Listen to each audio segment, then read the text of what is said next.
Esse é um problema muito interessante. Primeiro, porque à primeira vista assusta encontrar uma equação desse tamanho aqui, grandona. E segundo, porque esse é o princípio de funcionamento de um gerador elétrico de corrente alternada. Então, o princípio é bem simples. Vamos ver como é que funciona. Então, o que ele fala? Uma bobina retangular, retangular apenas para que a área A vezes B seja calculada facilmente. Mas podia ser uma bobina qualquer formato. Mas aqui, ó, uma bobina retangular, com N espiras, está girando com uma certa frequência na região de uma região que tem campo magnético uniforme. Então vamos olhar aqui o desenho. Essa é a espira retangular, que gira em torno desse eixo central aqui,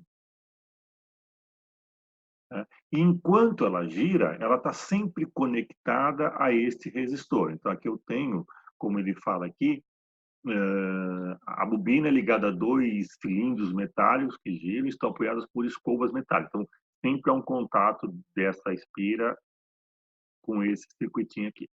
E isso está girando com que rapidez? Ele vai falar daqui a pouco com 60 voltas, revoluções por segundo, 60 Hz. Então, vamos lá.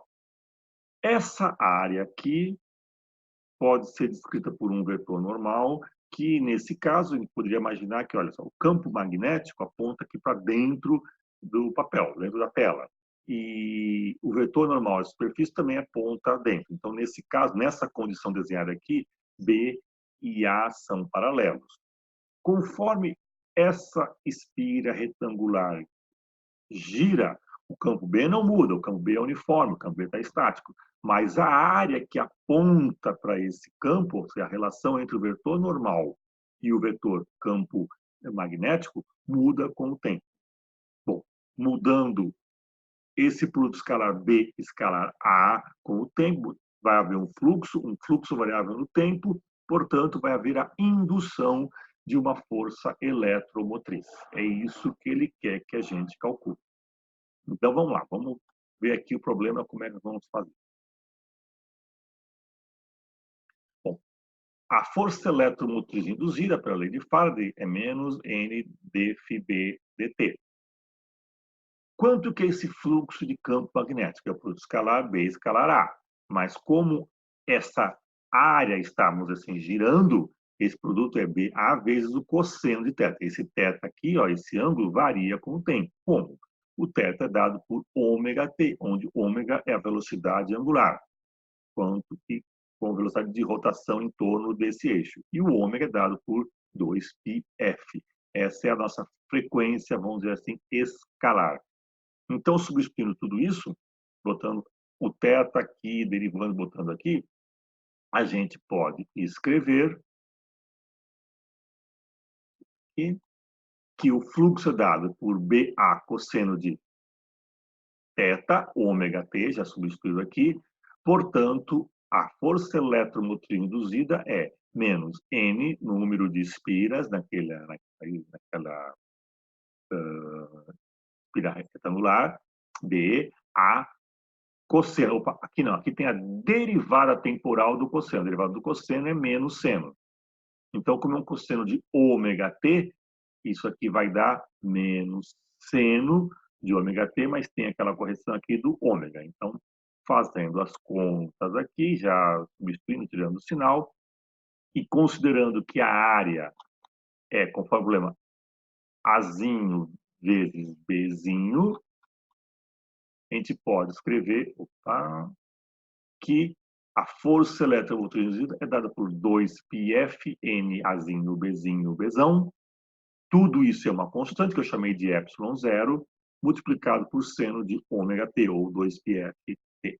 Então, essa é a expressão que ele pediu aqui para que nós deduzíssemos no começo. Agora ele fala, olha, para qual valor de NAB, então ele misturou lá o número de espiras dessa bobina retangular e a área dela. Para qual valor de NAB, a força eletromotriz é em torno aí de 150 volts, quando a bobina gira com 60 revoluções por segundo, 60 Hz, num campo dado aí por meio Tesla. Então, vamos lá. Então, isolando aqui o NAB, Tá? Então, o ε0 ele fornece 150 volts, 2π, F é 60 voltas por segundo, 60 Hz, e o B é dado. Fazendo as contas, esse parzinho, esse trio aqui, NAB, vale tantos metros quadrados. Então, repara o seguinte, em princípio, aquela bobina não precisa ser retangular, ela tem que ter uma certa área A. Então, aqui a área foi Azinho vezes Bzinho, porque ela é retangular, mas podia ser uma área qualquer. Então, e não precisa ter, para que você tenha esse valor de NAB, eu posso aumentar a área, diminuir o número de espiras, ou aumentar o número de espiras e diminuir a área. Então, o que me interessa para poder aqui os 150 volts, para esse sistema NAB, que tenha essa característica, eu não sei qual a área, não sei o número de espira, mas esse produto dá esse valor aqui. Então, quando eu rodo a 60 Hz, eu tenho 150 volts. Vamos observar o seguinte, essa aqui é a amplitude do sinal que está saindo aqui do amplitude ε0 da força eletromotriz que oscila senoidalmente com o tempo. Tá? Então, essa aqui é o ε0, essa aqui é a oscilação, isso aqui varia entre mais e menos 1. Portanto, a força eletromotriz varia entre mais ε0 e menos ε0. Ela fica oscilando com essa frequência entre mais e menos ε0. Vamos observar o seguinte, se eu aumento a frequência, essa força eletromotriz aumenta. Então, no Brasil, a gente trabalha com 60 Hz. Se eu movo a máquina, meu gerador, mais rápido ou mais lentamente, eu mudo esse valor ε0. O B, se eu vario o B, eu também vario ε0. Então, imagina que eu tenho um motorzinho, um gerador lá, e o meu campo fica mais fraco, porque com o tempo ele perdeu alguma propriedade de magnetização. Se o B fica mais fraco, o meu motor fica mais fraco.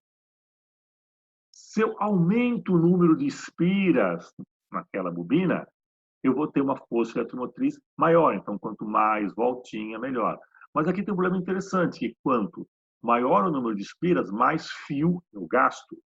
Maior a massa do sistema, porque eu tenho mais fio, maior a inércia do sistema, então talvez fique mais difícil para colocar para girar, ou mais difícil para parar de girar depois que começou, então aumenta a inércia. Então, uma solução seria colocar um fio bem fininho, que aí eu posso colocar muitas voltas com pouca massa, mas um fio muito fino vai ter uma limitação de corrente, mas se eu passo uma corrente um pouquinho maior, o fio pode romper. Então, eu tenho um projeto aqui para saber qual que é a corrente que eu espero, qual que é a massa que eu espero, qual que é a inércia que eu espero, qual que é o número de espiras que eu estou querendo. Então, há um projeto interessante aqui para fazer. E a área, nesse caso, é A vezes B. Então, quanto maior a área, maior a força eletromotriz. Mas quanto maior a área, mais fio eu vou precisar para envolver essa área. Então, o projeto também envolve tudo isso. Uma questão interessante aí. Qual que é o sentido da corrente no resistor R? Opa, vamos lá para a outra figura. Aqui. Qual que é a corrente? Ela vai de cima para baixo ou de baixo para cima? Bom, repara que, voltando de novo, a nossa força eletromotriz depende do seno, é uma corrente alternada. Ora a corrente passa para cima, ora para baixo, ora para cima, ora para baixo. 60 vezes por segundo. Esse seno oscila com essa velocidade, com essa frequência angular. 60 Hz está escondido, 2πf aqui. Então, essa é a frequência angular desse sinal. Então, é uma corrente alternada.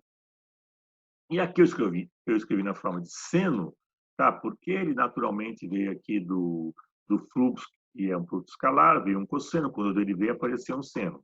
Mas a descrição matemática pode ser feita em termos de seno de ômega t ou cosseno de ômega t.